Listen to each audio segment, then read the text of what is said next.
Hey, two unknowns. Mikke from Finland. I was going to guess they're from Finland. Low Poker VL.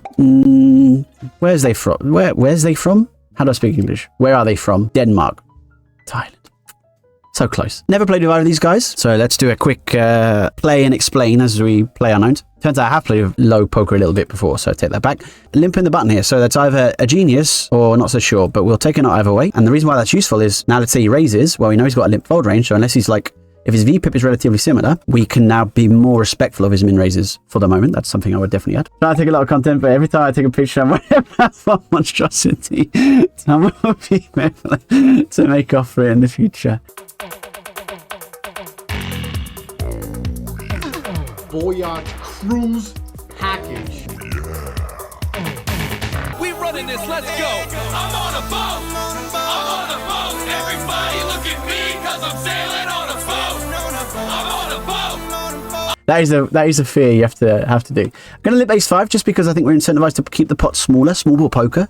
Search it on YouTube. Watch Down and Run in 2006 or something. Explain to that guy. I'm going to give this a bet. I wouldn't typically always bet this, but don't know enough about low poker to be super deviating. I will check now. People typically overbet, and he had a bit of a tank check, which maybe means he's a bit more weaker. You know, he's got that sort of float with, like, let's say a hand like 10-6 with a spade. He goes, all right, yeah, cool. And then check call looks, or check call, check raise, obviously, with a nice run out. I know we could raise here. I think call's better. So now he's going to value bet his 9, no problem. He's got some 6-3, doesn't really have ace 3. He's going to value bet his 5x anyway. Should we raise a river versus a pot bet? Probably, right? It's more 5x than 6-3 in his range. He doesn't always bet his 6-3. He always bets his 5. So he will raise. 16 comes with 6-3. But just from a jack 5, there's, even though we got a 5, he's still got 3 comes a jack 5, 3 comes a queen 5, 3 comes a 10-5, etc., etc. So yeah, looks good to me. Gate of only plus says PokerStars added 4x a while ago. Yes, they did. Yeah. They have a new smoother multiplier compared to a couple of years ago. So most of the sites have figured out that the top multiplier is quite nice as a headline grabber. You know what I mean? Like, oh, can win a lot of money. But actually, no one actually is that bothered if it's 1 in a million, 1 in 10 million, 1 in 100 million, or whatever. So smooth out the rest of it is typically a good idea. So I think they've been quite sensible there. Third BB deep, I'm actually going to limp ace 8 suited as well. Similar sort of spot here. It's a little bit higher. So you see the difference with the, and also I'm going to check because last time we had value when we bet. So maybe that's his sort of ranging of us. Very close. I don't think it's a turn he's going to typically start bluffing, but it's a turn we're perceived to bluff. So I'm actually going to go for 1.5. It's just thin, but I think he hasn't got a 10x. And so we obviously get called by a king X and a 5x. And 8x too, so I think we have a okay-ish value bet, a bit marginal, but we'd check on it anyway, so it doesn't really matter. Check the river. He goes pot. Now there's jack 9, there's 7-9, there's jack queen, there's 6-7, there's some diamonds, there's 6-4. The value is kind of weird. Like when you pot, you're really repping 5x plus, and so flushes or a 5x is it. I'm actually gonna make a call there, and I know it looks a bit dodgy, but I think there's enough there.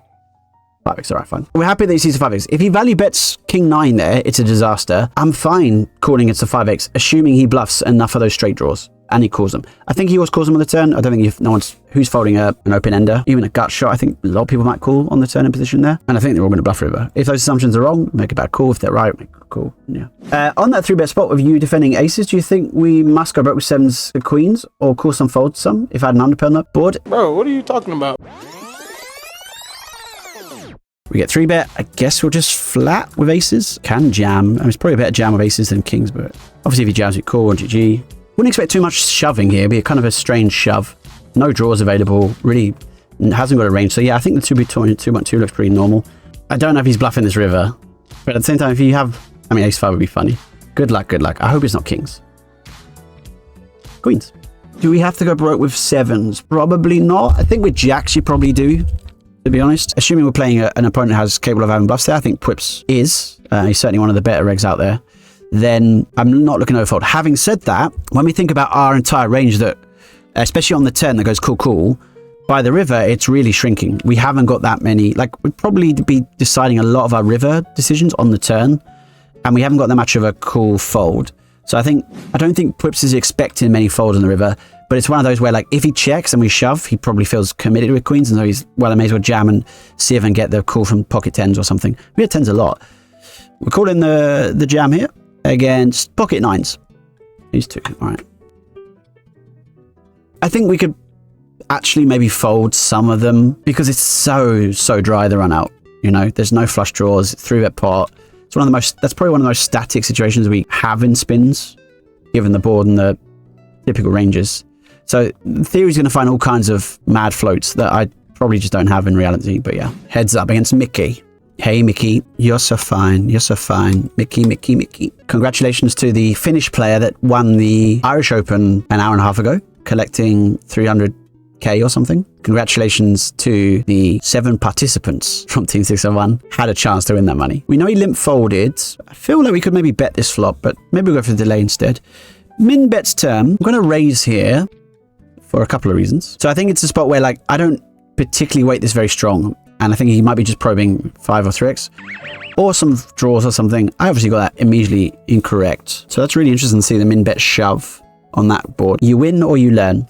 We learn there, and we learn that his small bets aren't necessarily weak. Has an impact perhaps on his big bets. We'll keep that in mind. We'll go for a call here. Pretty easy spot to just go for river probe if it's check to. Now things have opened up for us a little bit, and we'll go for a 1.5. Just looking to take advantage of Jack 7 off, whatever. Goes for a call. Queen of spades comes. I don't know if he floats that wide on the board, and the spades kick in as well.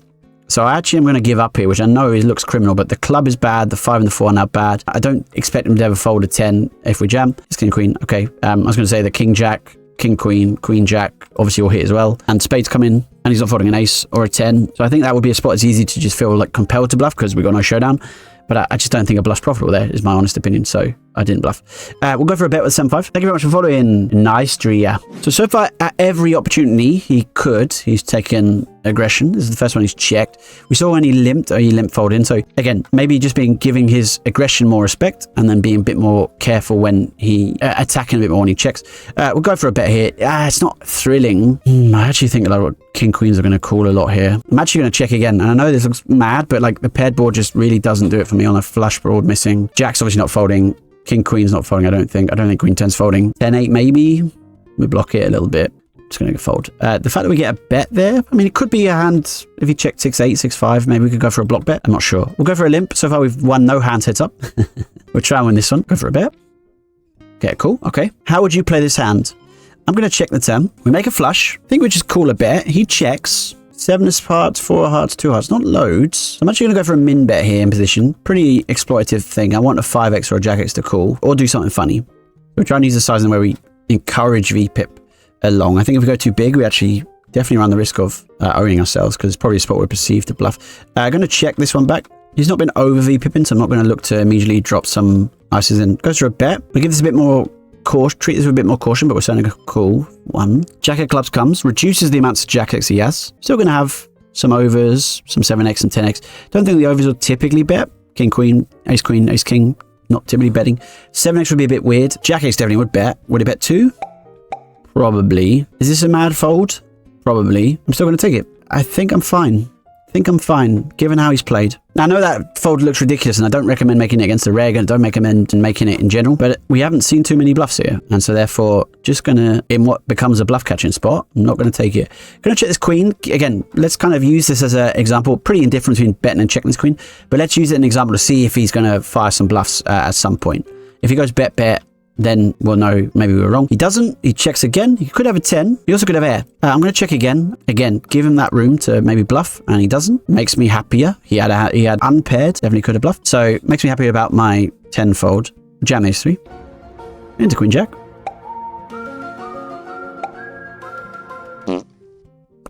Great. Of course, 7-8. Trip queens. Nice hand, sir. Nice hand. I think it was an interesting heads up. We made a couple of exploitative lines, which may there was a debate, let's say. So we'll never know.